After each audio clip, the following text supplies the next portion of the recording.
तो ब्रह्मा जी ने बात मानी और 100 वर्षों तक लगातार परमात्मा की तपस्या की, 100 वर्षों तक। और जब तपस्या पूर्ण हुई तो उनके सामने चतुर्भुजी भगवान प्रकट हुए, नारायण भगवान। और भगवान नारायण को देखा तो कहा, प्रभु बोले हमने तुम्हें पैदा किया और हम तुम्हें दुनिया का राजा बना रहे हैं, पूरी दुनिया का मालिक। तो हाथ जोड़ के ब्रह्मा जी चरणों में गिर पड़े, बोले प्रभु इतनी कृपा करो, आदमी पर 2-4 गाड़ियां है जाएं, पीछे वालों 2-4 गाड़ियां हो जाएं, 1 करोड़ रुपया हो जाए तो आदमी आदमी को नहीं समझता। ब्रह्मा जी कहने लगे, महाराज संसार का मालिक बन जाऊंगा तो मुझे अभिमान हो जाएगा, मैं सहन नहीं कर पाऊंगा। भगवान ने कही, तू ये मत समझना कि तुमसे बड़ा कोई नहीं है, तुम्हारा बाप ऊपर बैठा है। क्योंकि जब ऊंट पहाड़ के नीचे आता है ना, तब वो जानता है कि मुझसे भी ऊंचा कोई है। पहले तो ये समझता है कि शायद मैं ही दुनिया में ऊंचा हूँ, ये मत समझना अभिमान। बोले महाराज तुम्हारे इस अभिमान को मैं झेल नहीं पाऊंगा, मुझे अपना ज्ञान दो कि मैं जिससे अभिमान हो नहीं मुझे। तब परमात्मा ने ब्रह्मा जी को जो गुप्त ज्ञान दिया, भगवान ब्रह्मा जी को जो अपनी महिमा परमात्मा ने बतलाई, वही मूल भागवत है। वही 4 श्लोकों की भागवत सबसे पहले श्री नारायण ने ब्रह्मा जी के कान में दी। ये द्वितीय स्कंद के, ये भागवत जो है द्वितीय स्कंद के 9वें अध्याय से 32वें नंबर श्लोक से लेकर के और 36वें श्लोक तक है। 4 श्लोकों में भगवान ने मूल भागवत दी। अब ध्यान से सुनो, इस मूल भागवत में 4 श्लोक हैं और 4 श्लोकों में परमात्मा ने एक एक चीज का वर्णन किया। पहले श्लोक में परमात्मा ने तत्व का दर्शन कराया, तत्व क्या है। दूसरे में माया क्या है, माया। तीसरे में जगत क्या है और चौथे में जानना क्या है। ये 4 बातें बताई। भागवत ये मूल है, यही भागवत हमें जाननी चाहिए। इन्हीं मूल भागवत से व्यास जी ने 18,000 श्लोक बनाए। वो क्या है, ध्यान से सुने। अहेमेवा समेवाग्रे नानयद सत सत परम पश्चादहम यदे तच्च यो वशिष्यते सो स्महम हृते अर्थम प्रतीयेत न प्रतीयेति चात्मनि तद विद्यादात्मानो यथावासो यथातम यथा मोहन्त भूतानि भूतेषु चावचेष्वन् प्रविष्टानि प्रविष्टानि तथा तेषु न तेषु हम। सज्जनों, अहेमेवा समेवाग्रे नानयद सत सत परम। भगवान कहते, ब्रह्मा जी इस दुनिया में सृष्टि से पहले केवल मैं ही था, मेरे अलावा आदि अंत कुछ भी नहीं था, केवल मैं ही था। न जल था, न थल था, न सूक्ष्म था, न स्थूल था, कुछ भी नहीं था, केवल मैं ही था। तो ब्रह्मा जी ने हाथ जोड़ के कही, प्रभु जब तुम ही है तो फिर दुनिया तुमने कैसे बना दी भाई? जब आप ही अकेले थे दुनिया कैसे बना दी? अरे भाई मकान बनवाना हो तो गिट्टी होगी, बदरपुर होगा, सीमेंट होगी, ईंटें होंगी, तभी तो मकान बनेगा। भगवान तो समय हमेशा ही अकेले थे, तो ये दुनिया कैसे स्वयं विधाता निराकार, तूने जग कैसे साकार रचा? ये परमात्मा तुम खुद निराकार हो, तुमने दुनिया साकार कैसे बना दी? भगवान कहते हैं, ब्रह्मा जी मैं तो दुनिया में अकेला ही था, तो दुनिया कैसे बनाई? भगवान कहते हैं, बनने वाला भी मैं हूं और बनाने वाला भी मैं हूं। अर्थात दुनिया में जो भी है सब भगवान हैं, क्योंकि भगवान स्वयं कहते हैं, बनने वाला भी मैं हूं और बनाने वाला भी मैं हूं। अरे भाई सुनार के पास सोना होगा, ध्यान से सुनना, सुनार के पास सोना होगा तो उससे तुम्हारी अंगूठी जंजीर बना देगा। अब सोना नहीं होगा तो बनाएगा कहां से? लेकिन भगवान तो अकेले ही थे, तो बने भी भगवान और बनाया भी भगवान ने ही। इसलिए सबके अंदर भगवान हैं। गीता में भगवान ने बताया है कि अर्जुन चींटी से हाथी तक सब में मैं ही हूं। तुलसीदास जी ने इसी बात को मानस में लिखा, ईश्वर अंश जीव अविनाशी चेतन अमल शेष सुख राशि। है ईश्वर के अंश हैं हम। ममोवान से जीव लोके जीव भूत सनातन। हर प्राणी के अंदर परमात्मा का ही अंश है प्यारे भाइयों। तो बने भी भगवान, बनाए भगवान ने। तो ब्रह्मा जी ने कहा, प्रभु ये तो हम समझ गए, लेकिन ये बताओ मिट्टी के पास, कुम्हार के पास मिट्टी होगी तो घड़ा सकोरा इत्यादि बना देगा, लेकिन मिट्टी नहीं हो तो बनेगी कैसे? तो भगवान ने कहा सुन, मैं बना हूं, बनाया भी मैं नहीं है। जैसे उदाहरण से बताया, जैसे मकड़ी का जाला, पीछे वालों, मकड़ी का जाला, मकड़ी जब जाला बनाती है तो धागा खरीद के नहीं लाती, तो बनने वाली भी मकड़ी है और बनाने वाली भी मकड़ी है। ऐसे ही भगवान ने संसार, बनने वाले भी भगवान है और बनाया भी भगवान ने। बोले और कोई उदाहरण बताइए? तो मोर का पंख, मोर जब अपना पंख बनाता है तो कहीं से कलर खरीद के नहीं लाता, बनाने वाला भी मोर है और बनने वाला भी मोर है। ऐसे ही परमात्मा ने दुनिया को, बने भी भगवान ही है, इनमें सब भगवान ही है सब लोग, और बनाया भी भगवान ही है। तब ब्रह्मा जी की समझ में आया। दूसरे श्लोक में भगवान ने अपनी माया बताई। बोले सुनो सुनो, ऋते अर्थम प्रतीयेत न प्रतीयेत चात्मनि तद विद्यादात्मानो मायाम यथा वासो यथातम। देखिए ब्रह्मा, ये मेरी माया बड़े काम की है। क्या? मेरी माया बड़े काम की है। पीछे वाले भैया हो भाई, तुम पर सोना हो, ध्यान से सुनना, और सोना शुद्ध रखना हो तो सोने का सिक्का खरीद के घर में रख लो तो शुद्ध है। अगर सोने से कुछ बनवाओगे, अंगूठी आभूषण कुछ बनवाओगे, तो उसमें मिलावट तो करवानी ही पड़ेगी, कि जब तक टाका नहीं लगेगा तब तक सोना खरा से सीधा नहीं होगा। ऐसे ही भगवान ने माया को इसलिए बनाया कि जब तक परमात्मा माया नहीं बनाएंगे तो भगवान का संसार नहीं चलेगा, क्योंकि भगवान कुछ मिलावट करी तभी संसार चला। कुछ माया में फंस गए, भगवान को भूल गए और उनका संसार चलने लगा। जो माया में बच गए वो भगवान की शरण में चले गए। अब माया का अर्थ क्या है? माँ माने नहीं और या माने है। माँ माने नहीं और या माने है। जो संसार में नहीं है वो दिखाई देती है, यही तो माया है। संसार दिखाई देता है लेकिन असत्य है कुछ नहीं। लेकिन परमात्मा सत्य है, सत्य हैं, शाश्वत हैं, अविनाशी हैं, लेकिन दिखाई नहीं देते। तो माया दिखाई देती है लेकिन है नहीं। इस माया से कोई नहीं बच पाया। लेकिन सुनो, जो माधव का दास बन गया उसे माया सता नहीं सकती। जो माया के इशारों पर नाचता है वो जीव, जो माया के इशारों पर नाचे वो जीव, जो माया में रहते हुए माया से अलग है वो महात्मा, और जो माया को अपने इशारे पे नचावे वो परमात्मा। एक बार बोलो जय जय श्री। ये माया है क्या? कुछ संकेत में समझ लो माता, एग्जाम्पल से। महाराज बैठ जाओ। माया, माता आप चकिया को देखा है? चाकी, चलती चकिया देख के गौ कबीरा रोए, और दो पाटन के बीच में साबित बचोन। चाकी चलती आपने देखा होगा गांव में। तो चाकी में जब माताएं गेहूं डालती हैं तो चाकी में गेहूं डालती हैं तो पिस जाता है, आटा बन जाता है। लेकिन चाकी के पाटों में एक मानी लगी होती है, मानी लकड़ी की।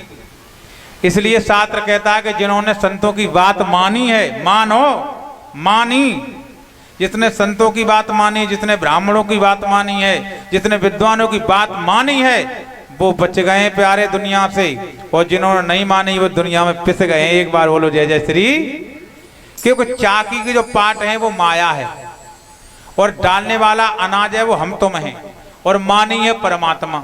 तो आपने देखा होगा जैसे ही माता चाकी चलाती हैं तो कुछ दाने मानी से अलग जाते, वो पिस के आटा बन जाते, लेकिन कुछ दाने मानी में चिपके रहते हैं, वो हमेशा बच जाते हैं। तो जो परमात्मा के चरणों में चिपके रहते हैं वो भगवान की माया से बच जाते हैं, और जो भगवान से दूर भागते हैं वो भगवान की माया में पिस जाते हैं। एक बार बोलो जय जय श्री। दूसरा एग्जाम्पल समझाऊं, समझ में नहीं आया हो तो? कभी माताओं मछली मारने वाले मछुआरे को देखा है? अरे मछली मारने वाला मछुआरा जब तालाब में घुस करके जाल फेंकता है, वो तालाब में घुस जाता है और यूं करके जाल फेंकता है, तो जैसे जाल की आवाज होती है उसमें बोल्ट लगे होते हैं लोहे के, खंड खंड की आवाज होती है, तो कुछ मछलियां उस मछुआरे के पैरों में भागती हैं और कुछ दूर भागती हैं। तो जो दूर भागती है वो जाल में फंस जाती हैं, और जो मछुआरे को पैरों में आती हैं वो बच जाती हैं। क्या अर्थ है भाई? अर्थ ये है कि संसार है सरोवर, तालाब, और परमात्मा है मछुआरा। हम सब लोग हैं मछली और माया का है जाल। तो जो मछली भाग करके अपने परमात्मा मछुआरे के पैरों में आ जाती हैं वो मछली बच जाती हैं, और जो भगवान को छोड़कर तालाब में भागती हैं वो उस जाल में फंस जाती हैं। एक बार बोलो जय जय श्री। इसलिए माया से बचना चाहते हो तो परमात्मा के चरणों का सहारा ले लो, आराम से बच जाओगे। जय जय श्री। सज्जनों, श्री शुक्राचार्य जी महाराज समझाते हैं इस प्रकार परमात्मा कुछ मिलावट हुई तो भगवान का संसार चला। इस प्रकार परमात्मा ने बड़ा सुंदर उपदेश दिया। अब शंका होती है कि परमात्मा कैसे कैसे जीवों पर अनुग्रह करते, भगवान की कृपा किन पर होती है। सुनो ध्यान से माता हो, ये जरूरी नहीं है भाइयों को पूजा करने वालों को भगवान मिलते हो। भगवान की कृपा स्वतंत्र है, किस पर हो जाए कैसे होगी कोई दावा से नहीं कह सकता। जरूरी नहीं है कि कथा सुनकर भगवान मिल ही जाए।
राधे बोले वाके बिहारी लाल की जय हो। आइए भाव से परमात्मा का नाम संकीर्तन करें, सब लोग मेरे साथ बोले।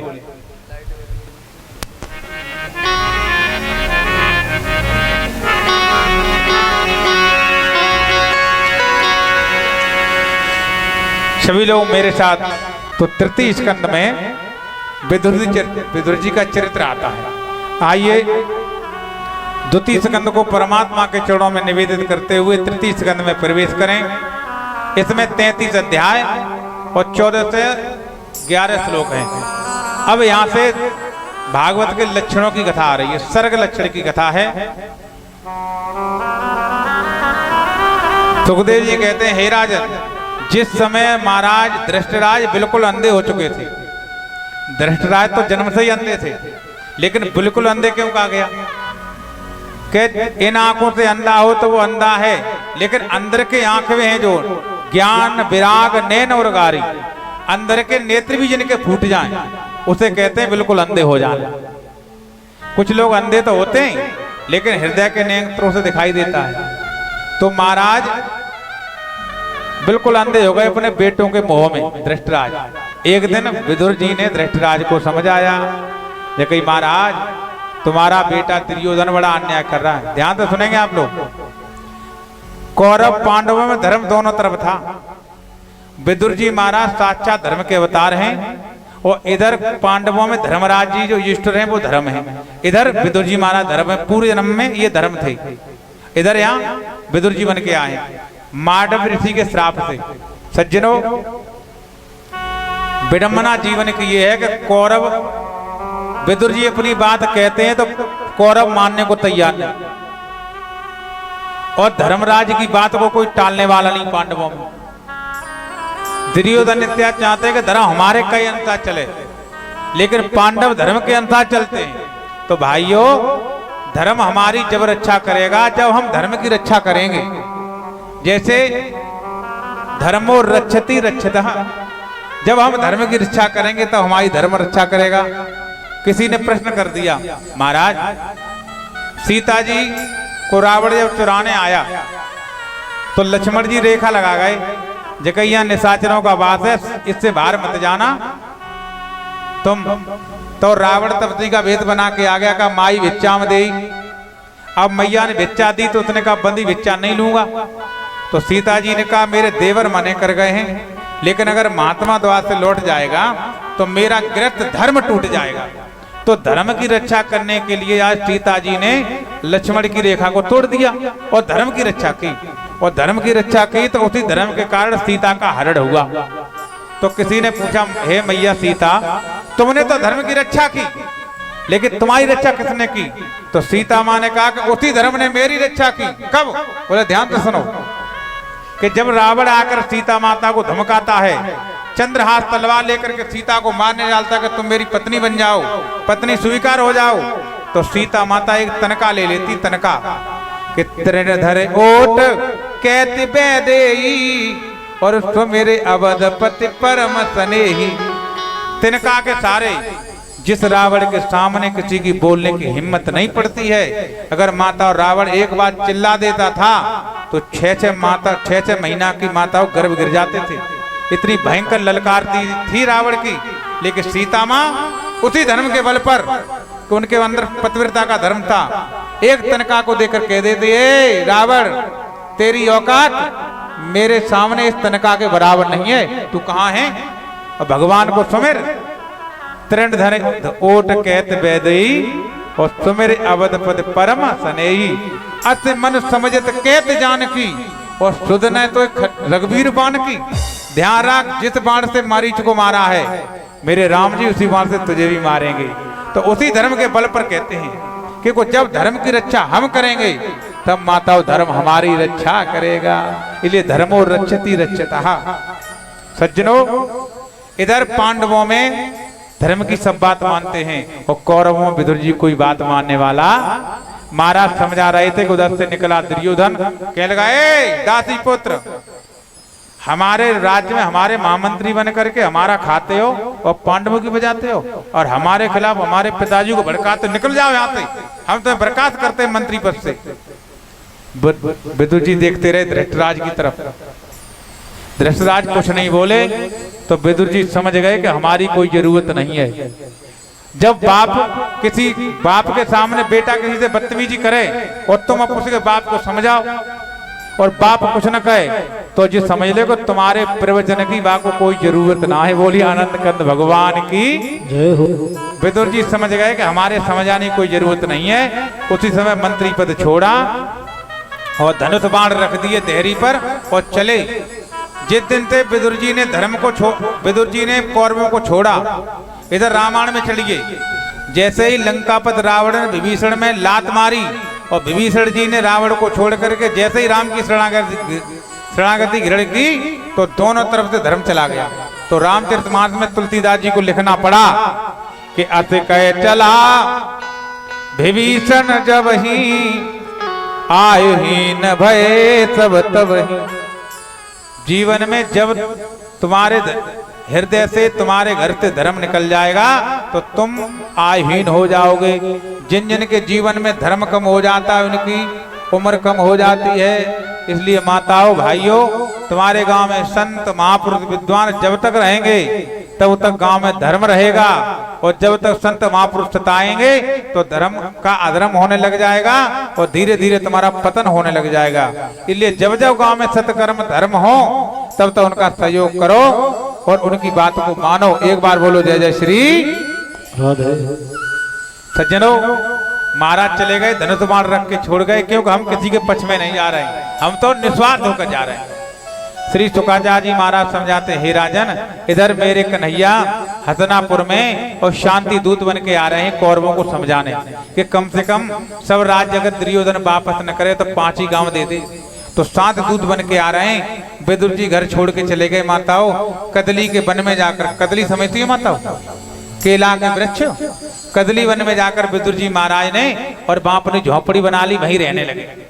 धीरे धीरे वो निकट आया दिन जिस दिन मेरे भगवान श्याम सुंदर नगर में शांति दूत बन के आए। आज दुर्योधन ने पूरे हस्तिनापुर को सजवाया और कहा भगवान का बहुत स्वागत करो। कपट का व्यवहार करवा रहा है, अंदर कुछ नहीं है, ऊपर दिखावा करवा रहा है और भगवान इससे हमेशा परे है। कपट मत करो, भगवान से झूठ मत बोलो, चाहे भगवान को कुछ मत खिलाओ, लेकिन झूठ न बोलो न कपट करो। लेकिन ये दुर्योधन यही कर रहा है। अब मंत्री पद तो है नहीं। जिस दिन भगवान रथ में सवार होकर आ रहे हैं, विदुरानी सलभा और विदुर जी महाराज जी भीड़ में लग गए, लेकिन कन्हैया ने फूलों को नहीं देखा, वर्षा हो रही उनको तक नहीं देखा। विदुर जी एक तरफ लगे हुए हैं, सब पर दृष्टि डाल रहे हैं कि मेरा भक्त कौन सा है जो मेरे लिए आया है। बाकी लोग भगवान को देखने तो आए, लेकिन विदुर जी दिल से भगवान को देखने आए, तो किसी पर नजर नहीं गई। जैसे विदुर जी पर दृष्टि गई, आहा, कि नजरी ने नजरी को देखा तो नजारा हो गया, और कहा कुछ भी नहीं परे सारा। कई विदुर जी चिंता मत करो, आऊंगा तुम्हारे यहाँ जरूर, चाचा जी चिंता मत करो। जो देखा विदुर जी तो आनंदित हो गए, आनंद के अंदर हिलोरें आने लगी, मन रूपी मयूर आनंद में नाचने लगा। आज बड़ा सुंदर सिंहासन पड़ा है, भगवान को बिठाया गया। दुर्योधन कह रहा है प्रभु वैसे तो मैं ठीक हूँ, सब बढ़िया है, राजपाट ठीक चल रहा है, लेकिन आप क्यों आए हो ये मैं जान नहीं सका। तो भगवान ने कहा दुर्योधन देखो पांडव तुम्हारे चाचा के लड़के हैं, ईमानदारी से आधा राज्य उनका बनता है, लेकिन मैं आधा राज्य देने की बात नहीं कर रहा हूं। मैं आपसे चाहता हूं कि केवल आप 5 गांव दे दो, उसी में पांडवों को समझाने की कोशिश करूंगा। धृष्टराज बगल में बैठे रहे, तुरंत तड़क के खड़ा होगा, ए महाराज कृष्ण क्या कहते हो? सुनो महाराज तुम 5 गांव की बात करते हो, मैं तो सुई की नोक की बराबर भी भूमि बिना युद्ध के नहीं दूंगा। बिना युद्ध के केशव मैं सुई की नोक के बराबर ही भूमि देने वाला नहीं हूं। और कहा अगर भगवान तुम ज्यादा करोगे तो नौकरों पकड़ लो, इनको इन्हें बंदी बना लो। तो धृष्टराज समझा पागल हो गया है, शांति दूत को बंदी बनाता है। हाथ जोड़ के बोला कन्हैया मैं तो हमेशा उधम ही रहा हूं, बुरा मत मान जाना। अच्छा ये राजपाट की बातें तो होती रहेंगी, चलो भोजन कर लो। भगवान कहने लगे भोजन करने की तो कोई बात ही नहीं है, तेरी माँ ने 56 प्रकार के व्यंजन बनाए, वो मुझे पा तो लेता लेकिन मुझे भूख नहीं लग रही। क्यों? कि मैं तो भोजन करके आया और भूख लगेगी भी तो। आज मेरा निमंत्रण विदुर जी के यहाँ है, अब विदुर जी सोच रहे हैं सभा में अरे मेरे यहाँ निमंत्रण मैंने कब दिया? भगवान ने इशारा कर दिया चुप चुप रहना। दुर्योधन कहने लगा महाराज निमंत्रण कब दिया? बोले मुझे पत्र लिखा था कि जब शांत दूत बन के हस्तिनापुर में आओ महाराज तो मेरे घर भोजन पाना, प्रसाद पाना। दुर्योधन हंस के बोला महाराज भोजन करने जाओगे, जाके जहाँ खुद खाए ठिकाना ना, तुम्हें क्या खावे खवावे हो? भगवान कहने लगे देखो दुर्योधन इस बात का कोई वो नहीं है, भाई जो निमंत्रण देता है वो खाने की व्यवस्था भी कुछ न कुछ करता है। मैं तो जाऊंगा चाचा जाकर, और देखो तुम्हारे यहाँ कर तो लेता, लेकिन मुझे वास्तविकता भूख नहीं लगी। भोजन 2 परिस्थिति में किया जाता है, या तो खाने वाले खिलाने वाले के मन में ज्यादा श्रद्धा हो, या आपको ज्यादा तेज भूख लग रही हो, हैं? या तो श्रद्धा हो नहीं भैया भोजन तो आपको करना पड़ेगा, अगर नहीं महाराज पेट भरा है, बोले नहीं नहीं आपको 1 रोटी तो खानी पड़ेगी, तो वहां आदमी खाता है। अब या पेट भूख लग रही हो भैया, भूख की वजह से नहीं रुका जा रहा हो तो छीन के मिलेगा, लूट के मिलेगा, घरोट के कैसे मिलेगा, तो भोजन चाहिए। लेकिन न तो मुझे भूख लग रही है महाराज, और न तेरे अंदर भोजन कराने की श्रद्धा है, मैं तो काका के यहाँ दर्शन करूंगा। अब काका ने कही सलवा, विदुर जी से काका कहते हैं सलवा तुम घर पे जाओ, मेरा कन्हैया कभी झूठ नहीं बोलता, वो घर आएगा। अब तुम जाओ बढ़िया से गोबर से चौक लगाना, चंदन से चौक पूरना, और मेरे कन्हैया की तैयारी करना। मैं जाता हूँ ग्वालों की बजरिया में ला करके भगवान के लिए दही मिश्री माखन कुछ लेकर आता हूँ, तुम जाइए। सलवा चली। इधर भगवान वहां से विदा लेकर चले, विदुर जी इधर चले गए। इधर मैया सलवा अपने घर पहुंची और स्नान करने लगी। तब तक भगवान पहुंच गए उसके द्वार पर, कुंदी खटखटाई और जो अरे खोलो, मैया स्नान कर रही थी, भगवान के आवाज को पहचान गई माता। ये था प्रेम, प्रेम में सब कुछ भूल गई। स्नान करते हुए ऐसे ही कपड़ों में भागी और तुरंत कुंदी खोली, देखा सामने गोविंद। आहा, जो लाला को देखा कि लाला तुम आ गए, पागल हो गई। उसके वस्त्र नहीं थे शरीर पर, भगवान ने अपना पटका दे दिया। वही लाला मैं जल्दी भूल गई, चलो तुम अंदर पधारो। अंदर ले गई और ले जाकर के पटला पीड़ा।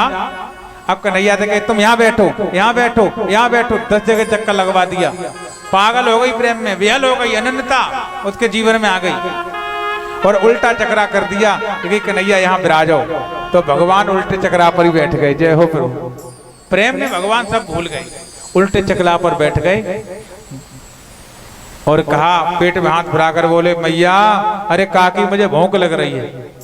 परीक्षित कहने लगे, गुरुदेव अभी तो इनको महाराज को भूख नहीं लग रही, हाल भूख लगाई है। मैया बोली, देख लाला तेरे काका गए बाजार में कुछ लाने के लिए, तब तक मैं भाग कर लाती हूँ कदली के फल, केला के फल ला रही हूँ, उन्हें तू आराम से पा, मैं रोज पानी देती हूँ और बहुत अच्छे हैं। मैया भागती गई, केला का पत्ता लाई, काट कर केला के फल लाई और पत्ता पे रख लिया सामने पत्ता, और केला को पागल हो गई, केला को छीले माताओ तो छिलका तो पत्थर पर रख दे और फल को निकाल के फेंक दे, और भगवान ही उल्टे पीड़ा पर बैठ करके छिलका खाने लगे और वो स्वाद आने लगा प्रेम में। बेलता में इतने भगवान खो गए, उन्हें पता नहीं कि मैं छिलका खा रहा हूँ कि फल खा रहा हूँ। और एक नहीं बताओ, 1 2 3 4 नहीं 40-50 छिलका भगवान खा गए और छिलका खाते जा रहे हैं और मैया खिलाती जा रही है। इतने में विदुर जी आ गए, उन्हें कुंडी खटखटाई, अरे छलवा जन्नी कुंडी खोलो। क्यों? अरे तुझे नहीं पता आज कन्हैया ने मेरा बड़ा सम्मान किया, कौरवों की भरी सभा में कहा मेरा विदुर जी का निमंत्रण है, मैं जाऊंगा। देख मेरा कन्हैया झूठ नहीं बोलता है, वो आता ही होगा, तू जल्दी जल्दी से चौक लगा, गोबर का आंगन को लीप, मैं उनकी आरती के लिए खड़ा हूँ, आरती की थाली सजा के ला, तू घर में अंदर रहे, मैं बाहर द्वार पर स्वागत करूंगा। मैया बोली, आ गए के आने वाले अंदर देखना। और जो देखा, आ गए तो कोई बात नहीं, तुमने कुछ खिलाया नहीं। और जो देखा कि भगवान छिलका खा रहे हैं, जो विदुर जी का ध्यान का, विदुर जी की आंखों में आंसू आ गए, आंख भर के विदुरी रोने लगे और कहने लगे, सलवा क्या किया तूने, इस गरीब की कुटिया पे पहली बार तो मेरा कन्हैया आया और आज तूने उसे छिलका खिला दिए। तब भगवान का ध्यान भंग हुआ। बोले छिलका? बोले काका कसम से मुझे नहीं पता, मैं तो अब तक यही जानता था कि मैं तो फल खा रहा हूं, लेकिन इसमें मेरा कोई दोष नहीं। अगर इसमें कोई है तो काकी का अनुराग है, काकी का प्रेम है, काकी का स्नेह है, इसमें मेरा कोई दोष नहीं, न काकी का ही दोष है, स्नेह है, मैं तो भूल ही गया। काका ने छिलका को खींच लिया, अपने जो लड्डू लाए, मिश्री लड्डू का भोग भगवान को लगाया। भगवान ने कहा, नहीं नहीं मेरा पेट भर गया है। बोला, कन्हैया थोड़ा तो पाओ। और जो भगवान ने थोड़ा मिश्री का गला भगवान के मुंह में दिया, विदुर जी ने आधा ही मिश्री का गला खाया और हाथ पकड़ लिया। बोले, काका एक बात कहूं, अगर नाराज हो न हो तो? बोले, कहो। गई, काका जो स्वाद काकी के छिलकों में आ रहा था वो तुम्हारी इस मिश्री में नहीं है। तो काका रोने लगे। भगवान ने कहा कि भाव का भूखा हूं मैं, भाव ही मेरा सार है, भाव से भज ले मुझे तो भव से बेड़ा। भगवान भाव के भूखे। सज्जनों, हम संसार के लोग तो प्रेम करने जानते ही नहीं, हम प्रेम संसार से करते हैं, भगवान को भोग लगाते हैं। कहते ठाकुर जी भोग हमारा नहीं, संसार से प्रेम करते हैं जो प्रेम का अर्थ तक नहीं समझते संसार के लोग। और संसार के लोगों को भोजन कराइए, संसार के लोग जब भोजन करते हैं ना किसी के जहाँ, तो बड़ी तारीफ करते हैं, महाराज आज तो बड़ा अच्छा भोजन बना था, क्योंकि इनको भोजन का रस है। लेकिन प्रेम परमात्मा से करो और पदार्थ संसार को खिलाओ। हम उल्टा करते हैं, पदार्थ भगवान को खिलाते हैं और प्रेम दुनिया से करते हैं, ऐसा नहीं। भाई महाराज विदुर जी के यहाँ पा करके छिलके भगवान गए, तो एक दिन उद्धव जी ने भगवान से पूछा कि कहीं प्रभु तुमने तो 24 अवतार धारण किए हैं, 24 अवतारों में सच बताना तुम्हें सबसे अच्छे भोजन कहाँ लगे? तो भगवान ने उद्धव जी को उत्तर दिया, उद्धव मेरे इन्हें अवतारों में मैंने 2 बार भोजन पाया है, वो 2 बार भोजन मुझे अच्छा लगा। कहाँ का? तो सुनो। और बोले,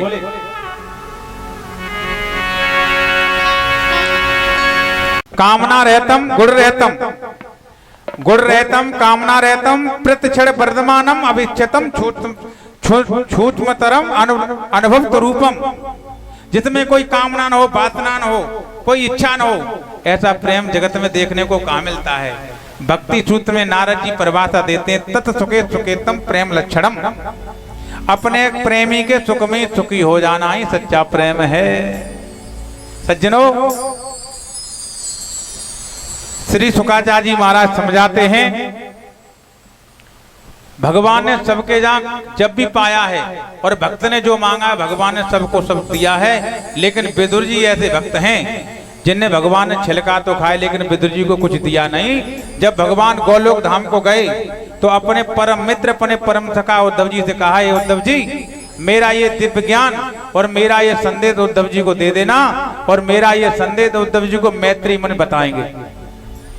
अंत में विदुर जी जब धर्म यात्रा से लौटे, उन्हें पता चला तो आज विदुर जी चलते हैं, मार्ग में सरस्वती नदी के किनारे भेंट होती है उद्धव जी से। यहीं से भागवत में उद्धव विदुर जी प्रसंग शुरू होता है। विदुर जी से सारे महाभारत की चर्चा को विस्तार से श्रवणपान किया और भगवान के स्वगमन की कथा को श्रवणपान किया। अंत में उद्धव जी ने कहा, भैया तुम्हें परमात्मा ने याद किया था उस गोलोक धाम जाते समय। तो विदुर जी की आंखों में आंसू आ गए कि धन्य है मेरे जैसे पापी को भगवान ने याद तो किया। आहा, इतने बड़े भक्त हैं। 13 साल तक महाराज विदुर जी ने केला के छिलके खाए महाराज, और 36 वर्षों तक विदुर जी ने तीर्थ यात्रा की। क्या त्याग है हमारे जीवन का। और विदुर जी को भगवान ने याद किया तो कहीं तुम्हारा ज्ञान कहाँ है? बोले हमारा ज्ञान जो तुम्हें दिया गया है वो मैत्रेय मुनि पर कहाँ मिलेंगे? बोले हरिद्वार में मिलेंगे। आज वहां से अभी नहीं, मैं बोल दूंगा। सज्जनों, आज विदुर जी प्रणाम करके उद्धव जी को चलते जा रहे हरिद्वार में जाकर के एक कुटिया पर मैत्रेय मुनि से भेंट हो गई। मैत्रेय मुनि महाराज ब्राह्मण हैं और विदुर जी ये दासी पुत्र। और जैसे ही दासी पुत्र को देखा तो मैत्रेय मुनि ने भाग करके छाती से लगा लिया। क्यों? कि जात पात अरे पूछे न कोई, वो हरि को भजे तो हरि को। तब कहा, महाराज मुझे परमात्मा ने जो गुप्त ज्ञान मुझे बताने के लिए कहा है, आप मुझको ज्ञान दो। अब यहाँ से भागवत में मैत्रेय मुनि और विदुर जी संवाद प्रारंभ होता है। अब विदुर जी कहते हैं, महाराज इस संसार में ये बताओ, मैं ये पूछना चाहता हूँ कि इस संसार में सुख है? आप लोगों से निवेदन, इस संसार में माताओं, संसार में जितनी वस्तु हैं, किसी को प्रिय होगी कोई वस्तु, किसी को अप्रिय होगी। घर में 4 प्रकार की रोटी बने माता, तो किसी को बाजरा की पसंद है, किसी को गेहूं की, किसी को मक्का की, किसी को पूड़ी, किसी को चौड़ी पसंद है। लेकिन संसार में हर चीज है, किसी को पसंद होगी, किसी को नहीं पसंद होगी। दुनिया में कोई चीज ले लो, किसी को पसंद है, किसी को नहीं पसंद है। लेकिन ऐसा कोई नहीं है माताओं जो ये नहीं चाहे कि सुख हमें मिल जाए। सुख सभी चाहते हैं, दुनिया में सुख सभी चाहते हैं कि सुख हमें मिल जाए। और सुख के चक्कर में व्यक्ति गधा की तरह लगा रहता है कि कैसे सुख मिल जाए। पूरे दिन भैंसा की तरह लगा रहता है कि सुख मिल जाए। तो आपसे निवेदन कर रहा हूं, तो आज तक आपको सुख मिल पाया? जब राम जी आए, कृष्ण जी आए, दयानंद, विवेकानंद, माँ दुर्गा, काली, जितने भी महापुरुष आए, जब आज तक इनको सुख नहीं मिला तो तुम्हें कैसे मिल जाएगा? एक बार बोलो जय जय श्री। अरे मेरे कन्हैया का जन्म जेल में हुआ, 6 दिन के वह तो पूतना मोती पहुंच गई। 6 महीना गए, सकटासुर, अगासुर, बकासुर, धेनुकासुर, तृणावृत, तमाम राक्षसों को मारा, कंस इत्यादि को मार करके फिर जरासंध के 10,000। 1 मिनट भी भगवान को चैन मिला हो बताइए? और हम पर थोड़ा सा दुख पड़ जाए, हम मुंह तान लेते, महाराज हम तो मर गए। और आजकल को आदमी तो इतना सत्तो है वो है महाराज कि बस में बैठ के जावे और थोड़ी भीड़ मिल जावे और सीट बैठे को न मिले, गर्मी पड़े और पसीना आया, बोले अरे भगवान हो तो मर गई, बड़ी भीड़ है जहाँ में। बताओ भीड़ को देख ही मरेगा। बोली आनंद कंद भगवान। भैया ऐसे न मरो, है दुनिया में सुख नहीं है और तुम सुख मांग रहे हो। क्यों? भगवान ने स्पष्ट रूप में लिख दिया है गीता में, दुखालम सारसत। हे अर्जुन, ये संसार दुखों का आलय है। आलय माने घर। ये संसार दुखों का आलय है। तो यहाँ जब ये दुखों का घर है, अब ध्यान से सुनना, एक होता है पुस्तकालय। तो बहने पुस्तकालय में क्या मिलती हैं? पुस्तकें। और पुस्तकालय पे जाके ये कहो भैया गरम गरम तो समोसा देना, तो मिल जाएंगे? कि वहाँ क्या मिलती हैं? पुस्तकें। और कहीं भोजनालय हो या समोसा बनते हैं, भोजन बनता हो, और भागा भैया एक किताब देना, तो मिल जाएगी? ऐसे ही संसार में दुख हैं और हम क्या मांग रहे हैं? सुख। तो जब दुख है तो सुख मिलने वाला, हम सुख की अनुभूति कर रहे हैं, सुख नहीं मिलेगा। सुख कहाँ है? सुख तो भगवान के चरणों में है। जो आनंद सिंधु सुख राशि, सी करते त्रिलोक सुपासी। कथा में आपने सुना होगा कि कुंती मैया ने भगवान से दुख मांगे तो भगवान ने मना कर दिया, बोले बुआ मेरे पास दुख नहीं है, क्योंकि मेरे पास सुख है, दुख नहीं है। और भगवान ने दिया ही नहीं, उनके पास है ही नहीं, तो दुख कैसे दे देंगे? केवल भगवान पर सुख है। तो सुख चाहते हो तो भगवान की शरणागति ग्रहण कर लो तो सुख मिल जाएगा। जय जय श्री। नहीं तो सुख के चक्कर में दंदल में फंसते जाओगे। पहले तो चाहते थे माताओं, ध्यान से सुनो, पहले चाहते थे कि एक कोठरिया बन जाए, ठाकुर जी ने एक कोठी बनवा दी, फिर सोचने लगे एक गाड़ी मिल जाए, फिर एक गाड़ी हो गई, फिर सोचने लगे महाराज 2-4 ट्रैक्टर ले लेंगे, फिर ले लिए, फिर एक आध फैक्ट्री लग गई तो फैक्ट्री लग गई, अब 2-4 फैक्ट्रियां हो गई। राजाओं जैसा वैभव हो गया। अब राजाओं का वैभव हो गया, सोचते सोचते चिंता करते करते कमजोरी आ गई। अब डॉक्टरों के पास जाते, डॉक्टर ने मना कर दिया महाराज घी नहीं खाओगे, हैं चिकन की कतई नहीं खाओगे। तो किसी ने पूछा भैया पहले तो एक कोठरिया ना आई, आज फैक्ट्री चल रही है, बहुत बड़े पैसा वाले हो, कितने सुखी हो पाए? तो हाथ जोड़ के बोलो महाराज पहले कुछ भी नहीं था, 4 रोटी मठा मेड़ के खाते और एक कटोरा पानी पिए, ओम करके डरे रहते आराम से, बड़ा सुख था।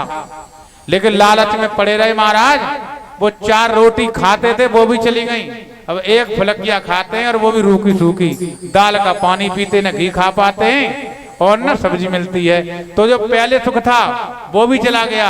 सुख की कामना करोगे तो जो पहले है ना वो भी चला जाएगा। इसलिए जो भगवान ने दिया है उसी पे खुश रहिए तो जीवन आनंदित रहेगा। बोले गोविंद भगवान की। श्री शुक्राचार्य जी महाराज समझाते हैं अंत में यही प्रश्न विदुर जी ने कहा, महाराज परमात्मा सृष्टि कैसे बनाते हैं? तो मैंने आपको बना दिया है, शेष कथा यहां से सुनिए आप। कथा में ध्यान दें, कहां प्रसंग छोड़ा था कि परमात्मा की नाभि से कमल, कमल से ब्रह्मा जी, और ब्रह्मा जी को भगवान ने वरदान दे करके यहाँ का मालिक बना दिया, सृष्टि बनाओ। तो ब्रह्मा जी ने परमात्मा ने ज्ञान को प्राप्त किया। एक बार पुनः समझ लो, अगर न समझे हो तो दोबारा समझ लो। प्रकृति ने पुरुष को देता तो देखा तो साम्यावस्था में मैं तत्व की उत्पत्ति हुई। मैं तत्व से त्रिविध अहंकार, त्रिविध गुण, सतोगुण, रजोगुण, तमोगुण, तमोगुण से पंचमहाभूत तन्मात्राएं 10, अरे और रजोगुण से 5 कर्मेंद्रियां, 5 ज्ञानेंद्रियां, और सतोगुण से अष्टाई देवता। इनसे 24 प्रकार के तत्वों का ये अंडा पड़ा रहा। उससे आदि पर नारायण का प्रभाव हुआ। उनकी नाभि से कमल, कमल से ब्रह्मा, और ब्रह्मा ने ज्ञान प्राप्त करके जब सृष्टि को बढ़ाना प्रारंभ किया तो सबसे पहले ब्रह्मा जी ने अपने मन से 4 बेटों को पैदा किया। उन बेटों के नाम हैं शनक, सनंदन, सनातन और सनत कुमार। 4 बेटों को जन्म दिया और चारों से ये गिराओ, 4 ही बेटा संसार बढ़ाओ। तो चारों ने हाथ जोड़े थे, गई महाराज हम तो बाल ब्रह्मचारी बन के रहेंगे, हमारी उम्र 5 साल से ज्यादा न हो, 5 वर्ष के रहे हमेशा, ज्यादा बड़े न हो। भगवान को बड़ा गुस्सा आया कि हम तो दुनिया बढ़ा रहे थे, इन्होंने पहले ही संकल्प ले लिया। तो ब्रह्मा जी को गुस्सा आया और गुस्सा को रोक लिया तो प्रकृति तोड़ करके उस गुस्सा बाहर निकली, क्रोध, उसी से रुद्र का जन्म हुआ। जो गुस्सा नीचे गिर पड़ा उससे बालक पैदा हुआ और बालक रोने लगा, रोने से ही उसका नाम रुद्र पड़ा, जिसके पिताजी आदेश। तो ध्यान से सुनना, भगवान ब्रह्मा के भ्रकुटी से पैदा है भगवान रुद्र अर्थात शिव, भागवत जी में। तो क्या करे, बोले सृष्टि बढ़ाओ। तो महाराज ने अपनी सृष्टि बढ़ाने शुरू की। बिच्छू, कांतर, भूत, प्रेत, डंकिनी, पिचासिनी, सांप, सब भगवान ने पैदा कर दिए। भूत प्रेत, भगवान ब्रह्मा बोले महाराज ऐसी सृष्टि बनाओगे तो हमारी सृष्टि खा जाएगी, अपनी माया समेटो और जाओ, चले जाओ कैलाश पर्वत पर। तो महाराज ने अपनी माया समेटी और भूतनाथ भोले बाबा पहुंच गए कि अपने पर्वतों पर। बोली आनंद कंद भगवान की। अब की बार ब्रह्मा जी ने 10 प्रकार की सृष्टि का निर्माण किया और 10 बेटों को जन्म दिया मन से।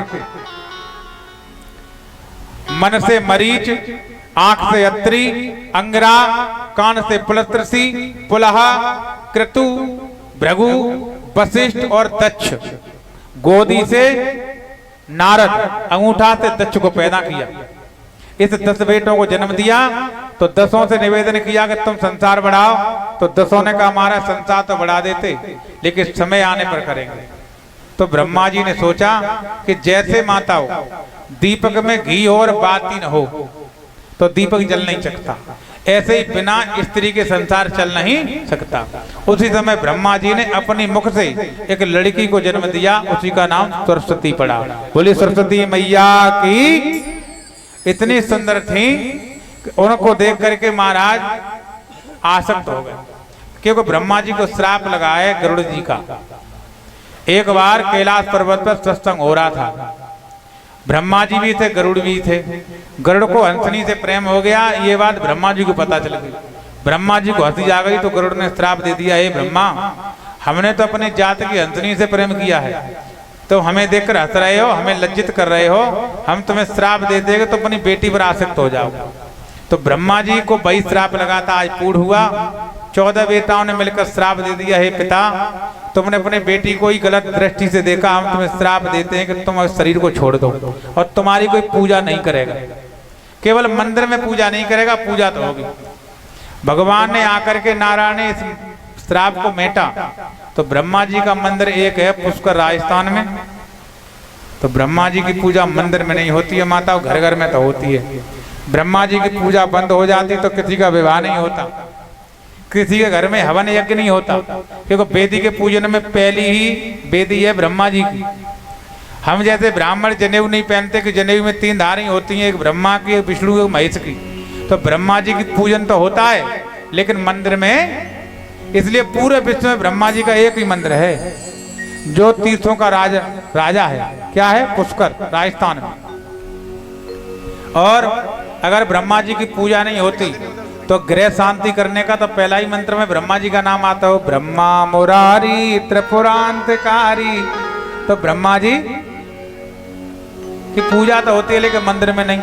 अब श्राप लग गया तो ब्रह्मा जी ने उस शरीर को तुरंत छोड़ा और नया शरीर धारण किया। उस शरीर को छोड़ दिया और नया शरीर धारण किया। तब ब्रह्मा जी की छाया से एक बेटा पैदा हुए जिनका नाम है कर्दम ऋषि। ब्रह्मा जी की छाती से ब्रह्मा जी के बाएं दाहिने बच्चे स्थल से धर्म पैदा हुआ। धर्म, यही धर्म जिसे तुम सनातन धर्म कहते हो। तो ध्यान से सुनो, जब दुनिया बढ़ रही थी हमारा धर्म तभी से आया है। दुनिया में सबसे पुराना धर्म और सबसे श्रेष्ठ धर्म है तो सनातन धर्म है। ब्रह्मा की पीठ से अधर्म पैदा हुआ। बाकी जो धर्म की स्थापना कोई मनुष्य करता है वो धर्म नहीं होते, वो पंथ होते हैं, रास्ता होते हैं, मजहब होता है। लेकिन धर्म स्थापना करने के लिए किसी मनुष्य की आवश्यकता नहीं। देखिए जैसे मोहम्मद साहब ने चलाया इस्लाम धर्म, तो वो मनुष्य तो थे, तो इस्लाम धर्म हो गया। ये धर्म नहीं है, ये मजहब है, रास्ता है, पंथ है। जैसे आर्य समाज है, जैसे कबीर पंथ है, जैसे बुद्ध धर्म है, ये एक मजहब है, ये पंथ है, ये धर्म नहीं है। एक हमारा ही धर्म है जिसका नाम है सनातन धर्म। ये श्रेष्ठ है। संसार के जितने धर्म हैं सब हमारे धर्म से निकले हैं, क्योंकि हमारा धर्म अनादि काल से है। क्योंकि जब ब्रह्मा जी ने सृष्टि का प्रकट रचाया तो ब्रह्मा ने अपनी छाती से धर्म को प्रकट किया है। धर्म भगवान की भौं से क्रोध, भगवान की भ्रकुटी से क्रोध, और भगवान के ओठों से लोभ, भगवान के हृदय से काम की उत्पत्ति हुई है। एक बार बोलो जय जय श्री। अब जो शरीर रह गया, जो तेल में रख दिया और तेल में रख करके ब्रह्मा जी के शरीर का शोधन किया गया, तो दाहिने भाग से एक पुरुष बना और बाएं भाग से एक स्त्री बनी। जो दाएं भाग से पुरुष बना उसका नाम मनु पड़ा और बाएं भाग से जो स्त्री बनी उसका नाम शत्रुपा पड़ा। दोनों पैदा हुए तो दोनों से कहा बेटा तुम संसार बढ़ाओ। तुलसीदास जी ने मानस में लिखा भी है, स्वयंभू मनु और शतरूपा इनसे प्रकटी सृष्टि अनुपा। तो मनु महाराज से और शत्रुपा जिस दिन से दुनिया में आए, जकई महाराज दुनिया बढ़ाओ, तो जकई महाराज दुनिया तो बढ़ाए, रंगे कहाँ हम? इतना बड़ो परिवार है, 10 बेटा है, हमें कहाँ रंगे? हम तो कमल पे ही बैठे सब लोग। तब ब्रह्मा जी को ध्यान आया, अरे तो कमल का एक पत्ता तोड़कर ब्रह्मा जी ने 3 भाग किए, भू, भुव और सुह। और महाराज ने नक्शा बना के यूं रखा कि नक्शा पानी में चला गया। और उसी नक्शे को हिड़ाच नामक राक्षस ले गया। और हिड़ाच नामक राक्षस ले गया तो भगवान ब्रह्मा को क्रोध आया, और क्रोध आने पर भगवान को छींक आई, तो छींक में से नाक निकल के यूं पटकी कि नाक में से एक बारहा अर्थात सूकर बन के प्रकट हुआ। बोले क्या करें? बोले जाओ पृथ्वी ले गया है, हिड़ाच उसे लेकर आइए। महाराज बढ़ा गए, 12 भगवान गए और हिड़ाच का वध करके पृथ्वी को लेकर लाके दिया। ब्रह्मा जी ने आकर के पृथ्वी को स्थापना की, और स्थापना करने के बाद मनु महाराज गए, और मनु महाराज पृथ्वी के पहले राजा बने। और जा दिन से उन्होंने धर्म की स्थापना की, उसी दिन से सनातन धर्म आया। तो मनु महाराज पृथ्वी पर सबसे पहले मनुष्य बन के आए। तो उन्होंने अपनी पत्नी से जब संतान को जन्म दिया, उसी दिन से स्त्री और पुरुष के रजो धर्म से संतान उत्पन्न होने लगी। उससे पहले संतान